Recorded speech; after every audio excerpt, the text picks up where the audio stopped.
Assalamualaikum warahmatullahi wabarakatuh. Kami perwakilan dari kelompok 1 ingin mempresentasikan hasil diskusi kami yang berjudul Sejarah Psikologi Pendidikan. Assalamualaikum warahmatullahi wabarakatuh. Perkenalkan, nama saya Venska. Saya dari kelompok A. Di sini saya akan menjelaskan mengenai pengertian psikologi, pengertian pendidikan, dan pengertian psikologi pendidikan. Yang pertama, pengertian psikologi. Berdasarkan bahasa Inggris, psikologi berasal dari kata psychology yang artinya ilmu jiwa. Yang kedua, berdasarkan bahasa Yunani.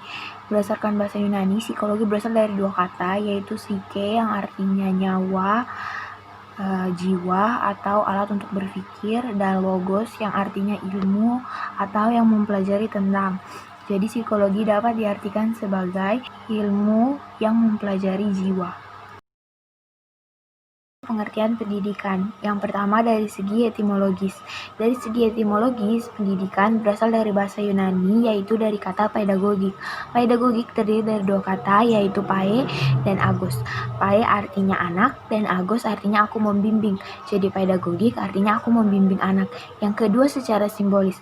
Secara simbolis, pendidikan merupakan proses mendidik yang tugasnya hanya membimbing saja, dan suatu hari akan mengembalikan anak kembali ke dalam masyarakat. Yang ketiga, dalam Kamus Besar Bahasa Indonesia.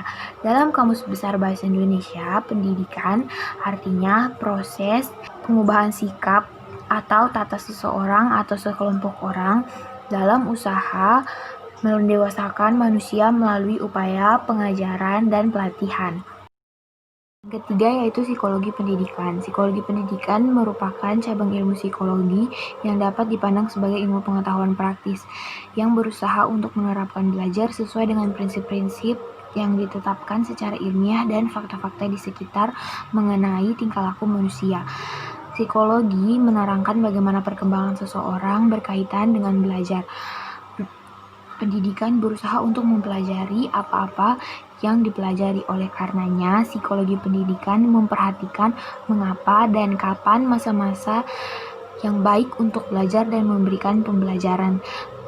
Psikologi pendidikan dapat digunakan oleh pendidik agar mampu memberikan pembelajaran yang tepat dan memahami murid secara baik, menilai sikap dan perilakunya. Assalamualaikum warahmatullahi wabarakatuh. Perkenalkan, nama saya Muhammad Hasan Usman yang akan membawakan materi mengenai sejarah psikologi pendidikan. Nah, sejarah psikologi pendidikan. Pada zaman dahulu, psikologi banyak dipengaruhi oleh cara-cara berpikir filsafat dan terpengaruh oleh filsafatnya itu sendiri. Hal ini dimungkinkan karena para ahli psikologi pada masa itu juga adalah ahli-ahli filsafat, atau para ahli filsafat pada waktu itu juga adalah ahli psikolog tentang kejiwaan. Pengaruh filsafat terhadap psikologi kuno berlangsung sejak zaman Yunani kuno sampai pada zaman pertengahan dan zaman baru. Tegasnya, pengaruh tersebut berlangsung dari tahun 400 sebelum Masehi sampai dengan 1800 sebelum Masehi. Tokoh-tokoh perintis psikologi pendidikan yang pertama, L. Thorndike pada tahun 1874 sampai 1949. Thorndike berpendapat bahwa salah satu tugas pendidikan di sekolah yang paling penting adalah menanamkan keahlian penalaran anak. Tokoh selanjutnya itu John Dewey pada tahun 1859 sampai 1852. Dari Dewey, kita mendapat pandangan tentang anak sebagai pembelajar aktif atau active learner. Pendidikan seharusnya dilakukan pada anak secara keseluruhan dan memperkuat kemampuan anak untuk beradaptasi dengan lingkungannya. Gagasan bahwa anak yang mendapat pendidikan yang layak, cita-cita demokratis ini pada masa pertengahan. Yang ketiga adalah William James pada tahun 1842 sampai 1910. Dia menegaskan pentingnya mempelajari proses belajar dan mengajar di kelas guna meningkatkan mutu pendidikan salah satu rekomendasinya adalah mulai mengajar pada titik yang sedikit lebih tinggi di atas tingkat pengetahuan dan pemahaman anak dengan tujuan memperkuat atau memperluas cakrawala pemikiran anak. Selain ketiga filsuf yang disebutkan tadi, ada pun beberapa ahli yang ikut andil dalam pengembangan psikologi pendidikan. Yang pertama yaitu Demokritus.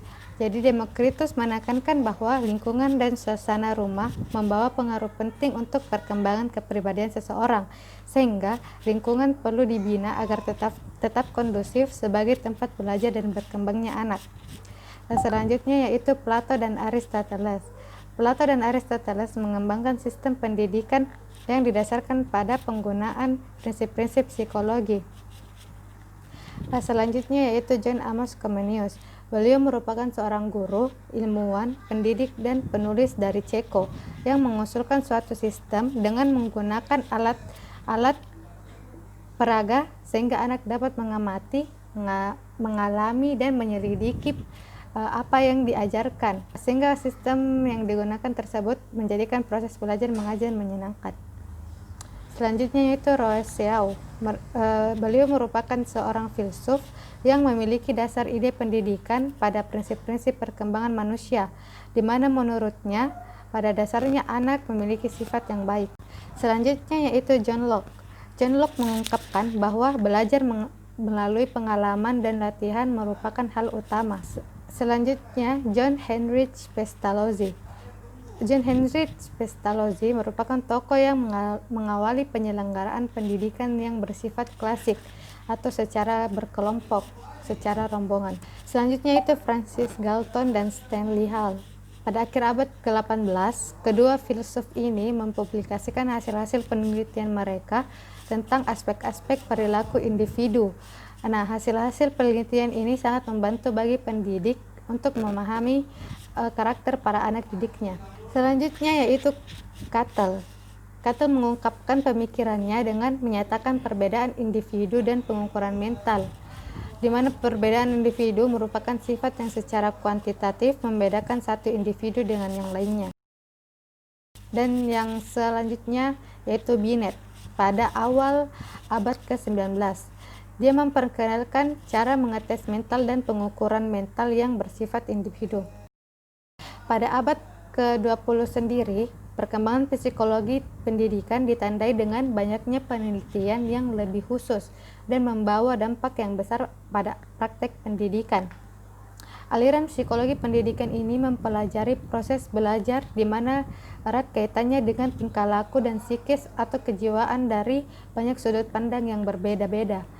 Nama-nama yang saya sebutkan tadi merupakan para ahli yang memiliki peranan yang sangat penting, di mana mereka mengeluarkan pendapatnya mengenai psikologi atau bagaimana caranya untuk mengenal lingkungan dan kepribadian manusia agar dapat diterapkan dalam pendidikan, di mana pendapat-pendapat tersebut dijadikan acuan dalam proses pendidikan.